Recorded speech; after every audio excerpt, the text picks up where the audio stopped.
Some of you might remember when the plastic gun came out back in the 80s. Most thought it more a novelty than a real gun. Despite initial resistance from the market to accept a plastic gun due to concerns about their durability and reliability, Glock pistols have become the company's most profitable line of products, according to Wikipedia, commanding 65% of the market share of handguns for United States law enforcement agencies, as well as supplying numerous national armed forces and security agencies worldwide. Today I'd like to share with you a brief history of the Glock pistol and how to field strip and clean a Glock. Let's start with a little about the inventor and where the Glock began. According to Glock Parts, Glock was founded in 1963 in a small town near Vienna, Austria by Gaston Glock. The first products that they manufactured were curtain rods. In the 1970s, the company moved on to producing plastic kitchen boxes, shovels, utility knives, and machine gun ammo belts.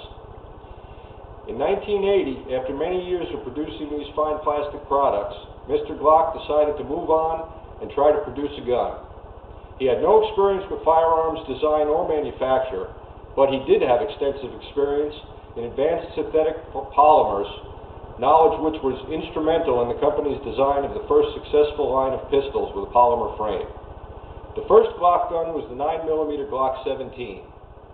In 1982, the Austrian Army adopted the Glock 17 as their weapon of choice. In 1984, the Glock company moved on and went international with their product because the Norwegian Army and Swiss Guard also picked up the Glock 17 as their standard issue weapon. As a result, the G17 became a standard NATO classified pistol. Glock also introduced the G18, a selective fire variant of the Glock 17, developed at the request of the Austrian counter-terrorist unit EKO Cobra. In 1988, the G17L and G19 were introduced to the public. The growing company established a manufacturing plant in Smyrna, Georgia, in response to its demanding orders for pistols. In 1990, the 40 Smith & Wesson G22 and 23 became available, and the 10mm G20 and 21 were also introduced. Since then, Glock has produced several new models that are available to the public and to law enforcement. These include the G23 and G24 through G38 in 9mm, 40 Smith & Wesson, 380, 10mm, 357 SIG, 45 ACP, and 45 GAP calibers. Now I'll move on to field stripping and cleaning a Glock pistol. First, keeping any firearm clean is vital to its life and performance. The Glock pistol, as any other firearm, should be cleaned after each shooting session. When a gun is fired, particles of copper or lead from the bullet build up in the grooves of the barrel, which will severely decrease accuracy. And when the powder burns, a crud is formed in the barrel and pretty much everywhere else it can get.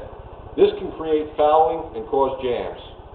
Cleaning your gun also allows you to visually inspect all the inner pieces of your gun so that you can spot the signs of wear and tear and are able to replace worn pieces before they break on you. This is a 40 caliber Glock 23C. The C stands for compensated. You will notice the slots machined in the slide in the barrel. This helps keep the muzzle flip down and makes for faster target acquisition on follow-up shots, and is also available on a few models. The G23 is one of the mid-sized or compact Glocks. Glockmeister says that there are 5 steps to field strip a Glock pistol. First, remove the magazine, pull the slide back, and hold it with the slide release so you can visually inspect the chamber. Once you're sure it's empty, look again. Then release the slide, and with the muzzle pointed in a safe direction, pull the trigger. The trigger must be in the rearward position before moving on. Now hold the pistol like so. Pull the slide back about 1/8 to 1/4 of an inch.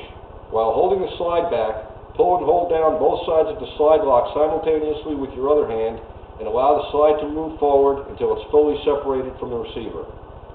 Next, push the recoil spring slightly forward and lift it away from the barrel. Remove the barrel. Now you're ready to start cleaning. The barrel and chamber are easily cleaned from the chamber end.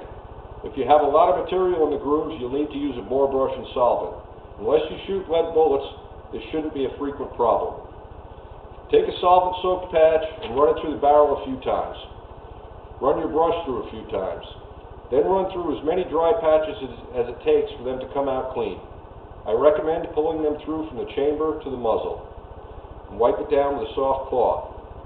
Next, take the slide and wipe down the breech face and extractor area, and use Q-tips or a toothbrush with a patch to clean the slide rail cuts. Then use a cloth and Q-tips, wipe down the receiver insides and rails. Just a small drop of oil is all that's needed on each slide rail. Put it back together in a reverse order, cycle the action, and with the muzzle pointed in a safe direction, pull the trigger, and you're done. If you do this after each time you shoot, your Glock should last a lifetime. Well, it's been my pleasure giving you a short history on the Glock pistol and some basic cleaning tips to keep your Glock shooting like new. Now that you know a little bit more about the plastic gun and how to care for it, all you'll need is your local gun shop, maybe some shooting lessons, a CCW, and, well, that's another topic. See you at the range.